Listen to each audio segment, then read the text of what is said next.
all been encouraged to find our voice. But what if we were never taught how? C.C. Rice, a master voice and body language expert, invites us not just to speak louder, but to speak truer. In this conversation, we explore the power, pain, and possibility of what it means to reclaim the voice we were born with, and how doing so might just set us free.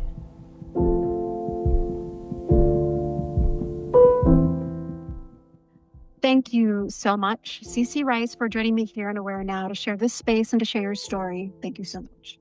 Thank you so much. I completely agree with that principle.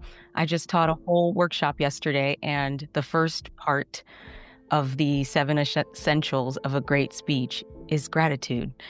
And so I think that everything should open with that. So I really appreciate that.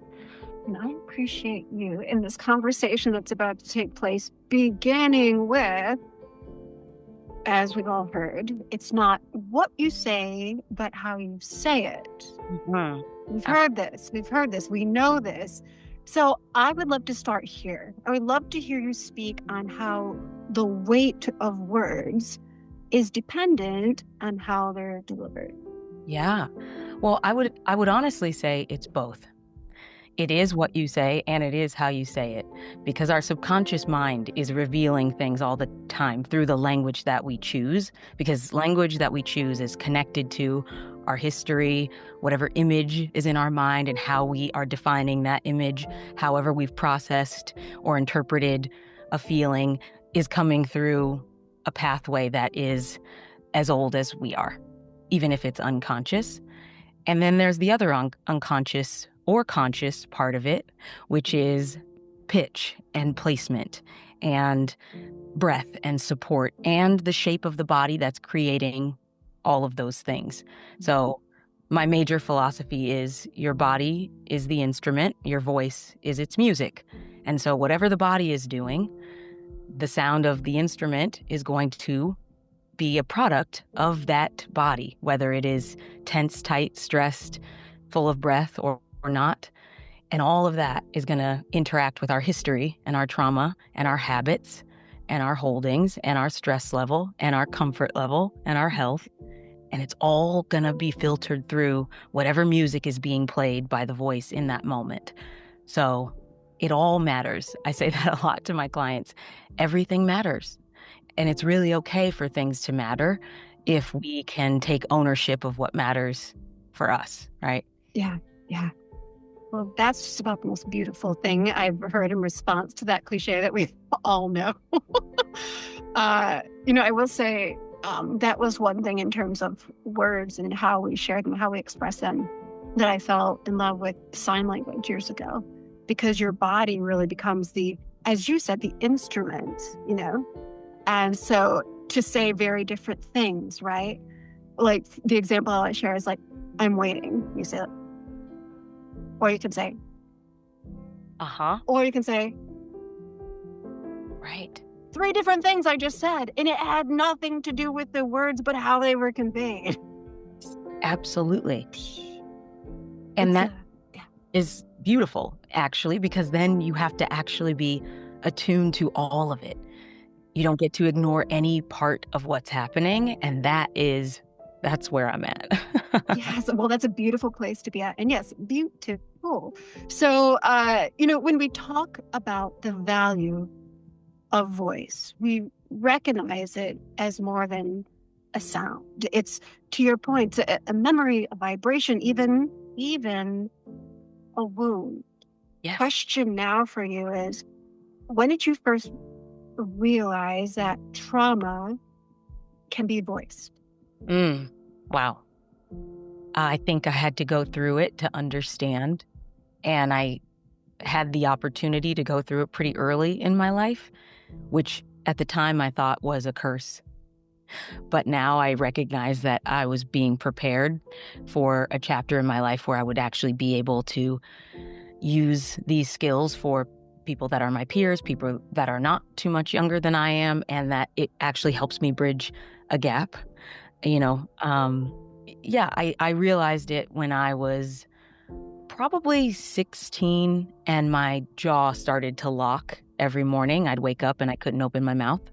And I write about this a lot in the book. And this started happening after years of having migraines. And I get them pretty frequently, sometimes, every day in a row. And when I started getting the migraines, I hadn't really put the pieces together. I didn't know that it was connected to all of these things that shift and changed and traumas and all of that had happened when I was 8, when the headaches started. I only put those pieces together later. But when I was about 16 or 17 and my jaw started locking, I had an inkling that it was connected to something I was holding on to. And that just continued to develop. The more I took voice and speech courses in college, the more I took them in graduate school, the more traumas that I remembered as a product of opening and releasing my body, that things would come back to me, that I would get memories back, things I had blocked out. I would get sensations in my body, and I would, the best way I could describe it, hear a little voice tell me what it was connected to. And then I started to work with my students as I, progressed, and I'd put my hands on someone's body and it would talk to me and it would tell me, oh, this is where the pain is. Check right here. And I could both see it and feel it and hear it, but I didn't know what I was doing or how I was doing it until I started to read books like The Body Keeps the Score was probably the first one. The Deepest Well was another one. And I started to practice Reiki, and then things really started to make complete sense. But it was a slow process in developing the understanding of that connection. And it was through my teachers in voice and speech classes saying, let this go. And letting something go in your body would lead to a drop in the voice, an expression of breath that you didn't feel as though you had control over, and the sound of your voice would change. And I'd watch that happen to people over and over and over. They'd let something go, their voice would expand, it would deepen usually, and it would have more power behind it. And so I started to think, okay, here we go. This is a real thing. Wow. As you're saying that, I'm just being more conscious of my breath, my voice, and how the mind and the body do work as one, our emotional, spiritual, physical selves. Yeah. They're layers of one entity of us. And but the fact that you were attuned to that, the way that you were, the degree that you were, I think we all carry some kind of learned performance. Yes. In our voice, right? So for me, it shows up when I feel like I have something to prove or something to protect. Mm-hmm. Yes. When you work, Cece, when you work with someone and they're still performing, how do you gently help them find their real voice beneath the practiced and rehearsed version? Mm-hmm. Well, first of all, I think it's really important that we let go of the idea of correcting ourselves in real time. And one of the major practices that I use is set it and forget it. You do the work, you move your body, you breathe, you spend time in your meditative practices, you do your warm-ups, you connect to the voice, you move it through an easy belly, you practice your posture, and then you let it go. And you go and you live your life. And you allow the practice to show up for you rather than forcing yourself to change. You break a habit by overwriting it, not by stopping doing something. And so the overwrite is making a more efficient pathway. So if now your body gets comfortable being upright because you're practicing your floor work and you're aligning your spine every day and you're meditating with that and you're breathing deeper, all of a sudden, your body's going to say, it's not comfortable anymore to do this. It's not comfortable anymore to speak in a voice that is pushing. I can actually be easy and in myself, and that feels better. And that's how it starts to shift on its own, essentially. So it's almost like you're training yourself to be authentic. Yeah, it's like practicing scales to be able to play jazz. And when you're playing that jazz, you have to be free. You can't be thinking about the scales, but you have to have practiced them enough that they're in you, that you can hear, this is the key we're in. I can play anything with these notes, and you just go. And that's basically what it is. Setting the body in a place where it can release and continue to find comfort, and that comfort will want to show up as the default if you give it time and you actually practice. Oh, fantastic. So your work, it feels like a bridge between classical and intuitive, the body and the spirit, the theater and the therapy. What has it meant for you to stand at that intersection, especially, let's give context now, as a woman and a voice of color, doing something that doesn't necessarily fit tightly and nicely into a box? What has this space felt like to you? I gave up on trying to fit into the box a long time ago because I just never could. I was always the, round peg in a square hole, and that just wasn't changing as I progressed through my life. And so I just had to embrace it. And I had hesitation about sharing what it is that I actually do with people. I had trouble sharing the intuitive piece of what it actually is and saying, yeah, this is actually in here. I know it seems like a thing that you can just read in a book or you can just, learn from a video, but actually there is a piece of it that comes from something that we can't really name, and that's okay. And it's okay to embrace that. That was the hardest part. But everything else, I was constantly in environments where I was getting the feedback from people that they needed it. And every time I'd work with someone and I'd open up a little bit more and give a little bit more of what I knew was going on, and I didn't hold back the piece of it that was, the extra spice that I uniquely bring, it got better. And people trusted me more and they opened up more. And so it was a real energetic exchange. It was working with the universe. It was working with people. It was listening and saying yes to things, even though I was scared, doing it anyway.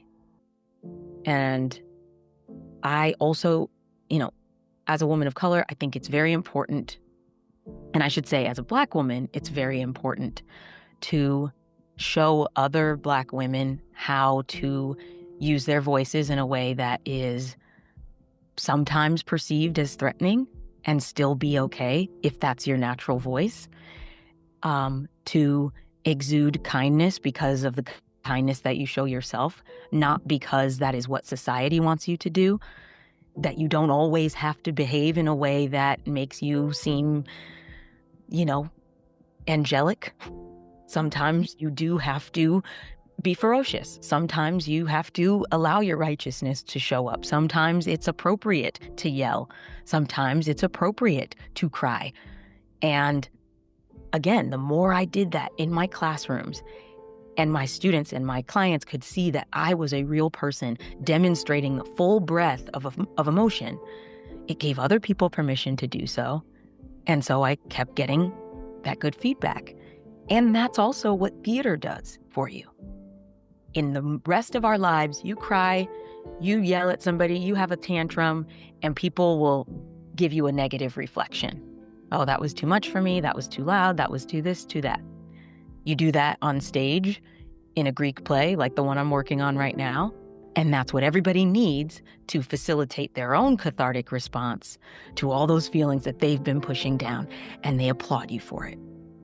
And that really reoriented my relationship to emotional expression. I thought, oh my gosh, I have a place to put my big emotions, and people celebrate me for it. Other people need a place to put their big emotions. So in this practice, you practice emotions. I teach people how to throw tantrums, right? I teach people how to yell in a way that's not going to damage their voice, but actually release the pain that wants to come out through sound. I just love how you take voice and you are able to manifest so much healing, understanding, not only how we understand others, but how we understand ourselves, how we utilize it as a tool that it can be to help others and to help ourselves. Yeah, you must learn the self. Because we are all so similar as much as we are different. The more you learn about how your system works, the more empathetic you become toward how other people's systems are working. Oh, I recognize that. I've been there. I've seen that face. I've made that expression. I've heard that sound. I've made that sound. That awareness is what starts to aliven that part of our heart that wants to connect with other people. And that's the word I was just going to say, connection, so, okay, I have a couple more questions. So first of all, you mentioned your book earlier. Tell me more about your book. I need to know about this because I need to buy it, have it, ingest it.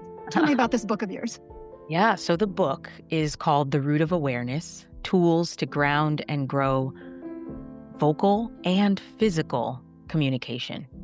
So it's both an energy reading book where I'm teaching people how to read what is going on outside of themselves and inside of themselves by learning to read their own energy first and connecting each energy center to the part of the voice that it rules.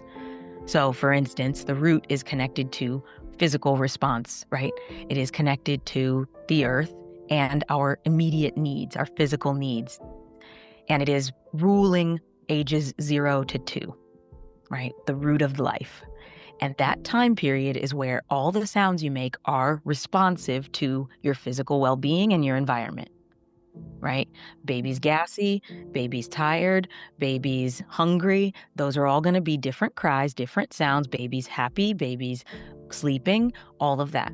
And so the sounds that just show up, that no one has to teach us how to use or, we don't have to have any supreme understanding of anything. These are just the sounds we come with. And then we move up the body.